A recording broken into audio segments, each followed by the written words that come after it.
नमस्कार, मैं सुवर्णा। न्याय टीवी में आप सभी दर्शकों का स्वागत है। कोर्ट राउंडअप की खबरें अब विस्तार से। मद्रास हाईकोर्ट के समक्ष मंदिर परिसर के अंदर प्रवेश के लिए प्रथागत ड्रेस कोड को अनिवार्य की मांग वाली एक जनहित याचिका पर सुनवाई करते हुए चीफ जस्टिस मुनीश्वर नाथ भंडारी ने धर्म के नाम पर विभाजनकारी एजेंडों पर नाराजगी व्यक्त की।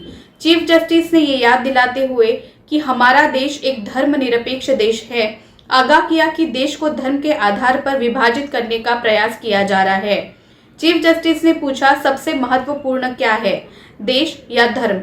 ये देखना वाकई चौंकाने वाला है कि कोई हिजाब के लिए कुछ अन्य मंदिरों के अंदर धोती के लिए लड़ रहा है। क्या ये एक देश है या धर्म से विभाजित समुदाय? दिल्ली हाईकोर्ट ने गुरुवार को कहा कि न्याय भारत के संविधान के अनुच्छेद 21 के दायरे में निहित एक मौलिक अधिकार है और इसे इस न्यायालय द्वारा उसकी पूर्ण भावना में लागू करने की आवश्यकता है, अन्यथा ये कानून के एक मृत पत्र डेड लेटर के रूप में रहेगा। 4 साल से अधिक समय से जेल में बंद एक आरोपी को narcotic drugs and psychotropic substance act 1985 NDPS के तहत जमानत देते समय ये टिप्पणी की। जस्टिस चंद्रधारी सिंह महेश द्वारा दायर नियमित जमानत अर्जी पर सुनवाई कर रहे थे। इसके पास कथित तौर पर 20 ग्राम एक्सटेसी व्यावसायिक मात्रा बरामद हुआ था। स्किन टू स्किन टच मामले में विवादित फैसला देने वाली बॉम्बे हाईकोर्ट नागपुर बेंच की जज जस्टिस पुष्पा गनेडीवाला ने इस्तीफा दे दिया है।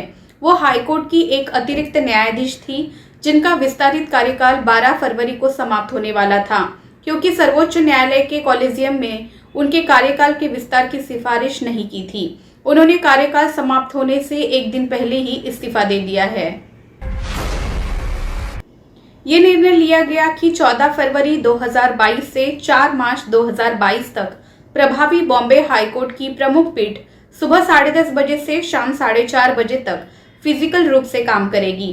पहले के एसओपी के अनुसार वादियों को हाईकोर्ट परिसर में अनुमति नहीं दी जाएगी। इसके अतिरिक्त सभी मामलों के लिए फिजिकल रूप से उल्लेख करने की अनुमति दी जाएगी और प्रत्येक व्यक्तिगत बेंच के विवेक के अधीन 4 मार्च 2022 तक वरिष्ठ नागरिक अधिवक्ताओं और महिला अधिवक्ताओं को हाइब्रिड प्रारूप में उपस्थित होने की अनुमति दी जा सकती है।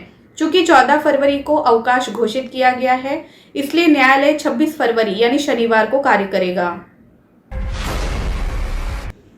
बॉम्बे हाईकोर्ट ने महाराष्ट्र में कोविड-19 की स्थिति में सुधार के कारण सुनवाई के मामलों को वस्तुतः स्थगित करने और 14 फरवरी से 4 मार्च तक फुल फिजिकल सुनवाई फिर से शुरू करने का फैसला किया। फिजिकल सुनवाई पर स्विच करने का निर्णय बॉम्बे हाईकोर्ट की प्रशासनिक समिति द्वारा सभी हाईकोर्ट बार एसोसिएशनों के साथ बैठक के दौरान लिया गया था। बीएमसी के प्रतिनिधि भी मौजूद थे। झारखंड हाईकोर्ट ने लोक सूचना अधिकारी और लोक प्राधिकरण के बीच के अंतर को स्पष्ट करते हुए राज्य सरकार के संबंधित विभाग पर राज्य सूचना आयोग द्वारा समय पर सूचना उपलब्ध नहीं कराने पर लगाए गए 60,000 रुपए के जुर्माने को बरकरार रखा है। न्यायमूर्ति सुजीत नारायण प्रसाद ने कहा कि लोक सूचना अधिकारी को लोक प्राधिकरण, जो यहाँ राज्य सरकार है, से आवश्यक जानकारी प्राप्त करनी है। इसके बाद ही संबंधित सूचना साधक को आगे की आपूर्ति की जाती है।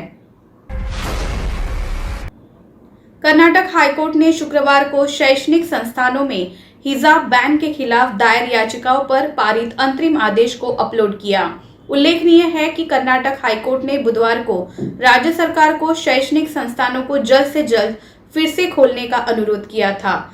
साथ ही मामले की सुनवाई लंबित रहने तक स्टूडेंट्स को धार्मिक कपड़े पहनने से रोक दिया है। अंतरिम आदेश केवल उन संस्थानों पर लागू किया गया है जिन्होंने एक समान ड्रेस कोड निर्धारित किया है।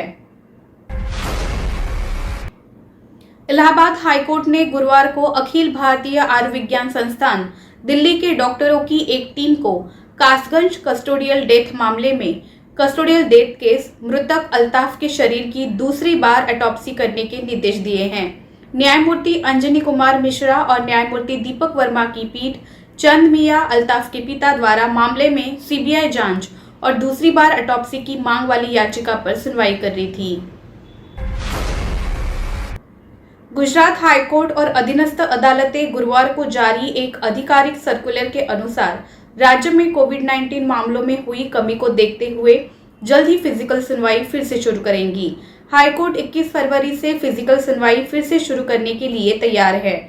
वहीं लगभग जिलों में 200 कोर्ट को मानक संचालन प्रक्रिया के अधीन 14 फरवरी से फिजिकल सुनवाई फिर करने की अनुमति दी गई। हालांकि सभी जिला न्यायालय 21 फरवरी से नियमित रूप से फिजिकल सुनवाई शुरू करेंगे। सर्कुलर में कहा गया, गुजरात राज्य में कोविड-19 के मामलों के मौजूदा आंकड़ों पर विचार करते हुए माननीय मुख्य न्यायाधीश ने राज्य में हाईकोर्ट और जिला न्यायपालिका के लिए निगरानी समितियों के परामर्श से गुजरात के माननीय हाईकोर्ट और जिला न्यायपालिका में फिजिकल सुनवाई शुरू करने के लिए निम्नलिखित निर्देशों को पारित किया है। गुवाहाटी हाईकोर्ट ने मध्यस्थता अपील पर सुनवाई करते हुए कहा कि कॉपी पेस्ट के कारण न्याय पर अनुचित प्रभाव पड़ता है। ये बिल्कुल अस्वीकार्य है क्योंकि ये कानून में खराब है। उच्च न्यायालय ने पाया कि निर्णय को सीधे पढ़ने पर इसके कुछ भाग मामले से संबंधित है, जबकि इसके कुछ भाग किसी अन्य मामले से संबंधित है। पीठ ने कहा, निर्णय को पढ़ने पर ऐसा प्रतीत होता है कि निचली अदालत अब कॉपी पेस्ट कल्चर का शिकार हो गई है। फैसले के कुछ हिस्से वर्तमान मामले से संबंधित है और फैसले के कुछ हिस्से कुछ अन्य मामलों से संबंधित है, इस मामले से संबंधित नहीं है। कॉपी पेस्ट प्रक्रिया का सहारा लेने से न्याय पर गंभीर प्रभाव पड़ता है।